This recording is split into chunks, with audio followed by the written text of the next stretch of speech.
As provas de riqueza e de miséria. Questão 814. Por que Deus a uns concedeu as riquezas e o poder e a outros a miséria? Para experimentá-los de modos diferentes. Além disso, como sabeis, essas provas foram escolhidas pelos próprios espíritos que nelas, entretanto, sucumbem com frequência. Em muitas das situações, os espíritos não têm condições de escolher. É imposto a eles. E alguns seguem simplesmente a lei da genética. Reencarnam, logicamente, que são colocados em famílias que têm aquelas predisposições, e eles seguem cumprindo aquela predisposição. E nós estamos na Terra, onde as leis físicas ainda predominam com muita intensidade. Mas existem aqueles que fogem à regra, em alguns momentos, da lei da genética. Mas, no mais, cada um vai para onde é necessário passar pelas experiências para tomar consciência dentro do seu ciclo evolutivo, dentro daquilo que é previsto que ele cresça rumo ao Pai.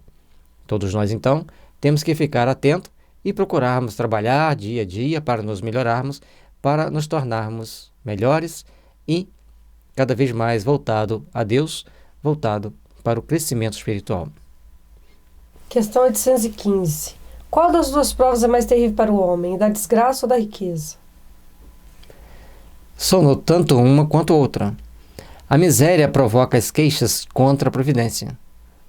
A riqueza incita a todos os excessos. E aí nós temos que ficar bem atento. O ponto de equilíbrio, o caminho do meio. Logicamente que existem pessoas pobres muito centradas, muito resignadas. Existem pessoas ricas com muito bom senso. Mas a questão é, existem duas portas que você pode entrar. No livro No Mundo Maior, André Luiz cita: a pobreza tem direito à sua proteção. Então, vamos ficar bem atento a isso, para não virmos tomar determinadas atitudes e determinadas ações. Por que a pobreza tem direito a alguma proteção? A sua proteção, a proteção especial.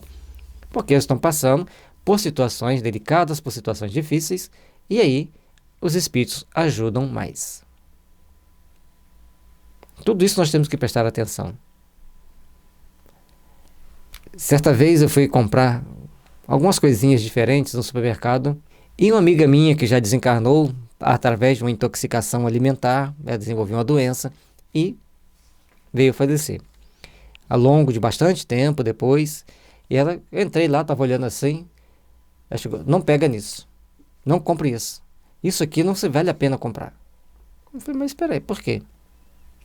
Observe o ambiente ao redor. Aí foi passando a fita assim para mim de vários livros espíritas, e aí eu entendi que ali era só algumas coisinhas mesmo que se poderia comprar. Exatamente pelo tipo de energia que se emana dentro do ambiente. Isso nós temos que ficar muito atentos, ficar muito vigilantes. Ah, mas você pode fazer o questionamento que você quiser. As energias que são emanadas no ambiente têm um peso e têm uma situação bem complicada e delicada na maioria das vezes. Questão 816. Estando o rico sujeito a maiores tentações, também não dispõe, por outro lado, de mais meios de fazer o bem? Mas é justamente o que nem sempre faz. Torna-se egoísta, orgulhoso, insaciável.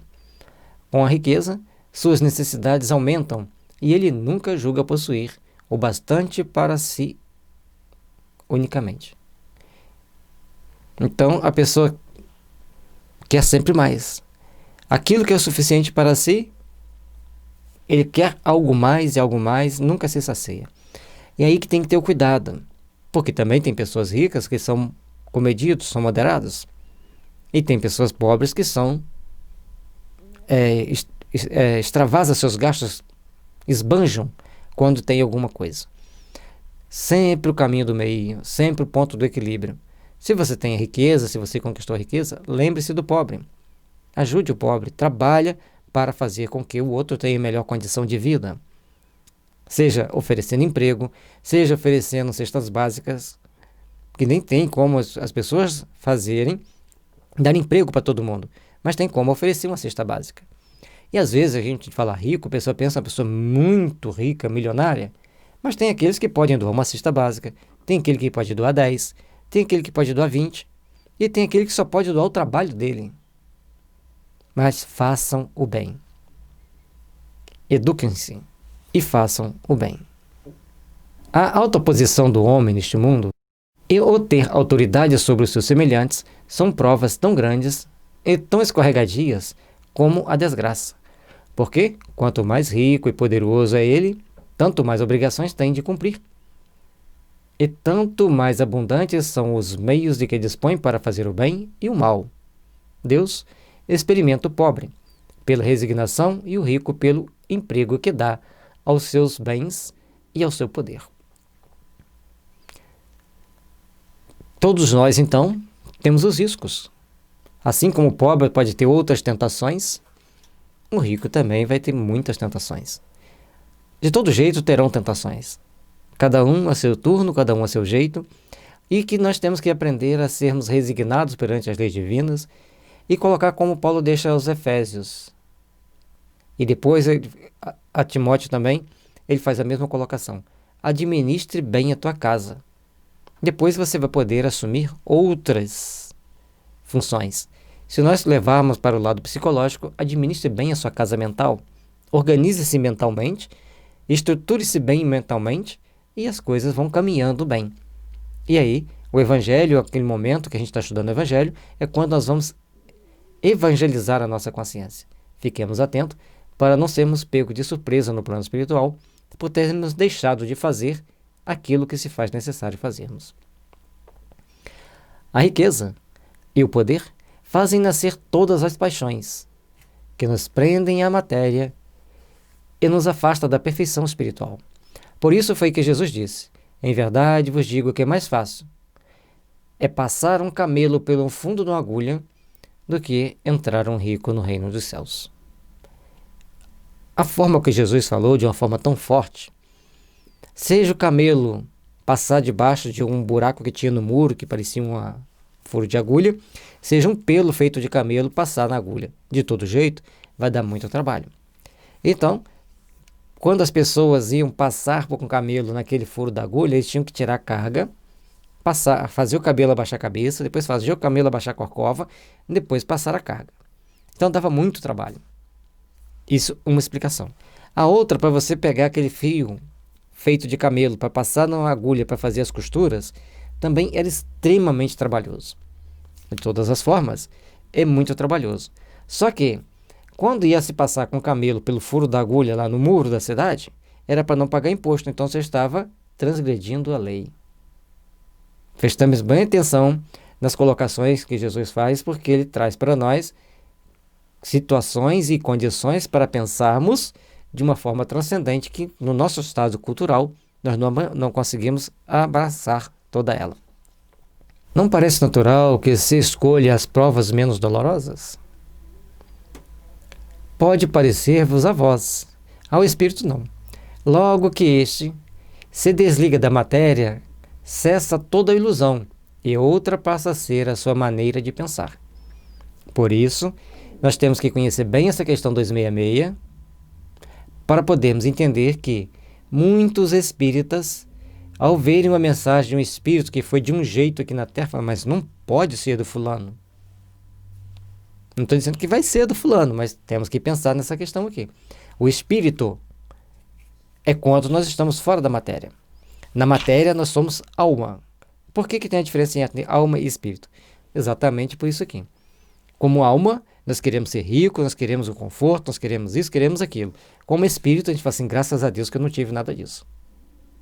São duas diferenças. Mas não quer dizer que não tenhamos que lutar por uma condição de vida melhor. Sob a influência das ideias carnais, o homem na Terra só vê das provas o lado penoso. Tal a razão que lhe parece natural sejam escolhidas as que, do seu ponto de vista, podem coexistir com os gozos materiais. Na vida espiritual, porém, compara estes gozos fugazes e grosseiros com a inalterável felicidade que lhe é dada entrever, e desde logo nenhuma impressão mais lhe causam os passageiros sofrimentos terrenos. Então, o sofrimento terreno, quando o espírito está desperto, está entendendo os processos transcendentes da vida, não tem nenhuma conotação importante. Só vai ter aquilo que for realmente necessário ao processo de evolução, ao processo de autoeducação do espírito. Portanto, vamos prestar atenção como nós estamos lidando com aquilo que nós temos. Conhecimento, tempo, dinheiro, os alimentos que nós temos em casa. Nós estamos deixando de estragar alimento? Então, tudo tem que ser bem administrado ou ser bem gerenciado para garantirmos a liberdade de consciência para escolhermos ou podermos estar em uma condição melhor na próxima encarnação. E a parte moral? A parte moral é uma obrigação de cada um de nós agirmos de forma ética e moral frente a todas as situações que a vida nos oferece.